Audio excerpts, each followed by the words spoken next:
Olá, hoje vou falar sobre a regulação do sistema respiratório. A definição. O controle dos movimentos respiratórios é realizado pelo centro respiratório, composto por diversos grupos de neurônios localizados bilateralmente entre a ponte e o bulbo. O centro respiratório pode ser dividido em 3 grandes grupos, sendo eles o respiratório dorsal, responsável pela inspiração, o respiratório ventral, responsável pela inspiração e expiração, e o pneumotáxico, responsável pela frequência e padrão de ventilação. O sistema respiratório consiste de órgãos que transportam ar atmosférico para dentro e para fora dos pulmões, e esses compreendem o nariz, a cavidade nasal, a faringe, a laringe, a traqueia, os brônquios, os bronquíolos e alvéolos no interior do pulmão.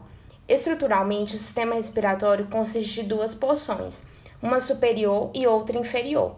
Do ponto de vista funcional, o sistema respiratório é dividido em 2 porções, uma condutora e uma respiratória. A porção condutora, como o próprio nome já fala, significa que o ar é conduzido para os pulmões, enquanto a porção respiratória consiste nas porções em que ocorre a troca de gases entre o ar e o sangue. Os mecanismos fisiológicos da regulação respiratória. A ventilação é a fase mecânica de renovação e distribuição de ar intrapulmonar, caracterizada por movimentos fásicos de entrada e saída e regulada pelo sistema nervoso. A difusão é por meio desse processo que ocorrem as trocas gasosas entre o meio e as superfícies respiratórias. Geralmente, a difusão é o movimento de partículas de uma região em que elas estão em maior concentração para outra em que estão em menor concentração.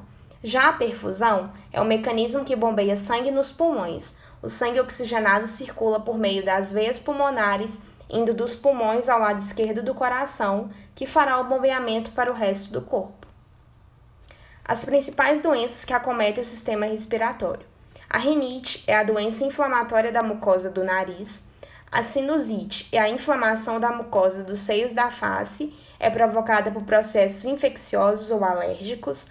A bronquite é a inflamação dos brônquios, são os tubos que levam o ar até os pulmões. Essa doença ocorre quando os cílios que revestem o interior dos brônquios não eliminam o muco adequadamente. A asma causa o estreitamento dos bronquíolos, são pequenos canais de ar dos pulmões, o que dificulta a passagem do ar e provoca contrações ou broncoespasmos.